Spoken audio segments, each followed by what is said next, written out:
भागलपुर बिहार के मुख्यमंत्री नीतीश कुमार आगामी 16 जनवरी से समृद्धि यात्रा पर निकलने वाले हैं। इसको लेकर राजनीतिक बयानबाजी भी तेज हो गई है। भागलपुर में बीजेपी के प्रदेश अध्यक्ष संजय सरावगी ने मुख्यमंत्री की समृद्धि यात्रा पर प्रतिक्रिया दी है। बीजेपी प्रदेश अध्यक्ष संजय सरावगी ने कहा कि मुख्यमंत्री नीतीश कुमार इससे पहले भी प्रगति यात्रा पर निकले थे।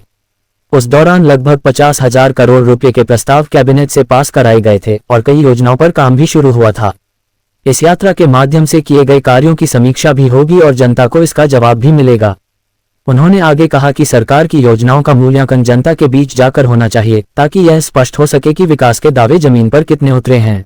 यात्रा पे भी नीतीश कुमार निकल निश्चित रूप से प्रत्येक साल माननीय मुख्यमंत्री यात्रा पर निकलते हैं। पिछले साल प्रगति यात्रा पर निकले थे।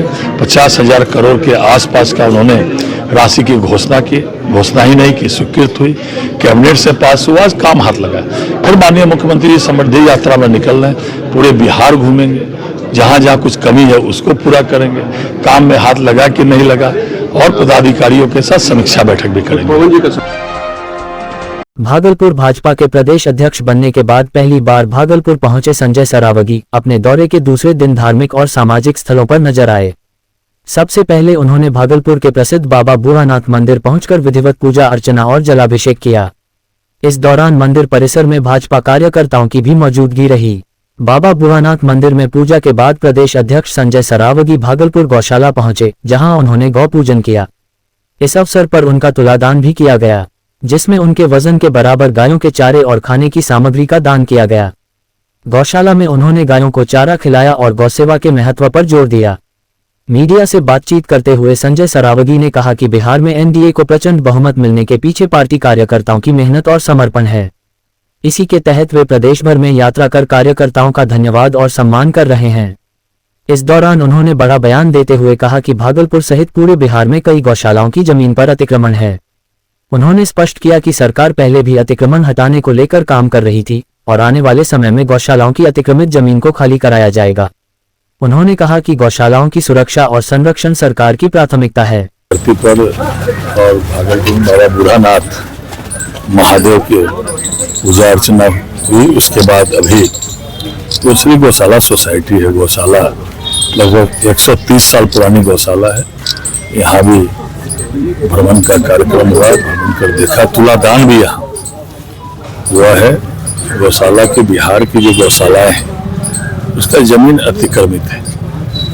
पूर्व में भी सरकार लगी हुई थी, आगे भी कैसे गौशालाओं की जमीन को अतिक्रमण मुक्त किया जाए, कैसे गौशाला और अच्छी तरह से इनकी व्यवस्था हो, इसलिए सरकार से जरूर जो है सरकार चिंता करेगी।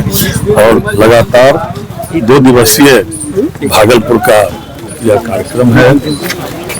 और अभी आज भागलपुर का यह कार्यक्रम जो मेरा 2 दिवसीय प्रवास था, यह प्रवास अब यहाँ समाप्त होने का हम जाएंगे पूर्णिया। उसका महर्षि मिहिर आश्रम भी यहाँ के बाद जाने का कार्यक्रम है। तो भागलपुर की इस अंग की धरती पर जो एनडीए की सरकार में विकास हुआ है वह अद्वितीय है।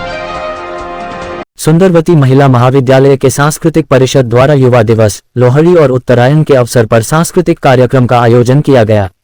इस अवसर पर युवाओं के आदर्श स्वामी विवेकानंद के जीवन की कुछ रोचक बातों को याद किया गया।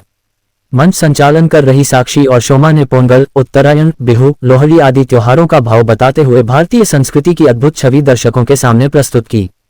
कार्यक्रम का आरंभ दुलारी कुमारी के गणेश वंदना से हुआ।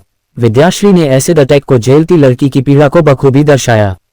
सामूहिक लोकगीतों ने कार्यक्रम में जोश और उल्लास भर दिया। समृद्धि और प्रिया ने नृत्य की प्रस्तुति की। भव्या और आकृति के गजल की दर्शकों ने बहुत सराहना की। महाविद्यालय की प्राचार्या प्रोफेसर निशा झा ने अपने भाषण में छात्राओं की हौसला अफजाई की और बेहतर काम करने को प्रेरित किया। कार्यक्रम का समापन सामूहिक गिद्दा नृत्य से हुआ, जिसमें दर्शकगण भी झूमकर नाचने लगे।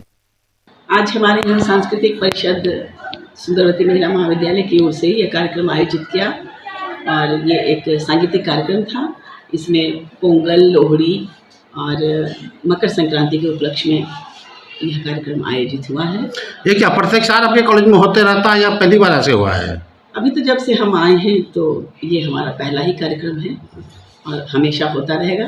ऐसी हमारी शुभकामना है हमारे सांस्कृतिक परिषद के सदस्यों को। भागलपुर के युवाओं के लिए रोजगार पाने का सुनहरा अवसर सामने आया है। युवा रोजगार एवं कौशल विकास विभाग के द्वारा 15 जनवरी को भागलपुर के राजकीय बालिका इंटर स्कूल में एक दिवसीय नियोजन मेला का आयोजन किया जाएगा। इस नियोजन मेले में राज्य के सभी जिलों से तकनीकी एवं गैर तकनीकी योग्यता रखने वाले अभ्यर्थी भाग ले सकेंगे। नियोजन मेला को लेकर लेबर कोर्ट कैंपस में प्रेस वार्ता आयोजित की गई, जिसमें विभाग के अधिकारियों ने बताया कि निजी क्षेत्र की कई कंपनियां इस मेले में शामिल होंगी और योग्य अभ्यर्थियों का चयन करेंगी। अधिकारियों ने युवाओं से अधिक संख्या में पहुंचकर इस अवसर का लाभ उठाने की अपील की है। प्रवेश पूरी तरह निःशुल्क रहेगा।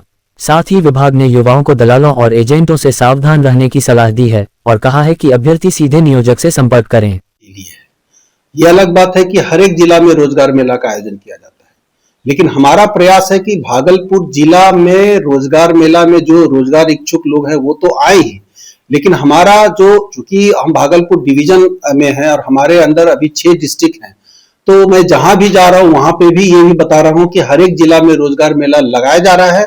आप जो भी नियर अबाउट डिस्ट्रिक्ट के लोग हैं वो जाएं और कहीं भी पार्टिसिपेट करें। इसमें कोई बाध्यता नहीं है कि सिर्फ भागलपुर जिला के लोग ही इसमें शामिल हो सकते हैं। और इस बार के आयोजन मेला में कितनी कंपनियां आ रही हैं और किस स्तर की आएंगी? हम लोग का प्रयास है कि कम से कम 30 से अधिक कंपनी इसमें शामिल हो, जिसमें लगभग 10 कंपनी हम लोग स्थानीय स्तर पर जो नियोजक है उनको हम लोग आमंत्रित कर रहे हैं। क्या इसमें मल्टीनेशनल कंपनियां भी आ रही हैं? बहुत हद तक प्रयास किया जा रहा है कि मल्टीनेशनल कंपनी भी आए। जैसे हम लोग TCS के बारे में एक बार हम लोग संपर्क भी कर रहे हैं और ज्यादातर संभावना है कि वो आ सकती है। भागलपुर जिले के सुल्तानगंज प्रखंड अंतर्गत दिलगौरी गांव स्थित इस्लामगंज में बिहार सरकार की सड़क की जमीन से अतिक्रमण हटाने की बड़ी कार्रवाई की गई। ये कार्रवाई पटना हाईकोर्ट के आदेश पर की गई। हाईकोर्ट के निर्देश के अनुपालन में प्रभारी अंचलाधिकारी शालिनी कुमारी और सुल्तानगंज थानाध्यक्ष मृत्युंजय कुमार पुलिस बल के साथ मौके पर पहुंचे। सरकारी अमीन द्वारा जमीन की मापी कराए जाने के बाद अतिक्रमणकारियों पर बुलडोजर चलाया गया। इस कार्रवाई के दौरान सरकारी रास्ते की जमीन पर बने करीब 10 से 12 अवैध घरों को तोड़कर जमीन को अतिक्रमण मुक्त कराया गया। प्रभारी सीओ शालिनी कुमारी ने मीडिया को बताया कि गांव के ही निवासी शेख अयूब इस्लाही द्वारा हाईकोर्ट में याचिका दायर की गई थी। मामले की सुनवाई के बाद हाईकोर्ट ने अतिक्रमण हटाने का निर्देश दिया था, जिसे अनुमंडल पदाधिकारी के आदेश पर आज लागू किया गया। कार्रवाई के दौरान किसी भी अप्रिय स्थिति से निपटने के लिए सैकड़ों की संख्या में पुलिस बल, सैफ के जवान मौके पर तैनात रहे। वहीं बड़ी संख्या में मुस्लिम समुदाय के लोग भी घटनास्थल पर मौजूद थे। प्रशासन की ओर से पूरी कार्रवाई शांतिपूर्ण तरीके से संपन्न कराई गई। फिलहाल प्रशासन ने सरकारी जमीन को पूरी तरह अतिक्रमण मुक्त घोषित कर दिया है और आगे भी अवैध कब्जों के खिलाफ सख्त कार्रवाई की चेतावनी दी है। ये बिहार सरकार की भूमि है जो अतिक्रमण किया हुआ है और इसके लिए जो नाम है शेख अयूब इस्लाही के द्वारा हाईकोर्ट में रिट पिटीशन डाला गया था CWJC, और उसके बाद उसके आलोक में अतिक्रमण हम लोगों को मुक्त कराना था, लेकिन फिर उन्होंने MJC दायर किया हाईकोर्ट में और उसके आलोक में हमें आदेश मिला कि इसको हम लोग को बिहार सरकार की भूमि है, इसको हम लोग को अतिक्रमण मुक्त कराना है। उसी के आदेश का हम लोग को फिर अनुमंडल कार्यालय से जो आदेश मिला तो हम लोग ये अतिक्रमण मुक्त करवा रहे हैं।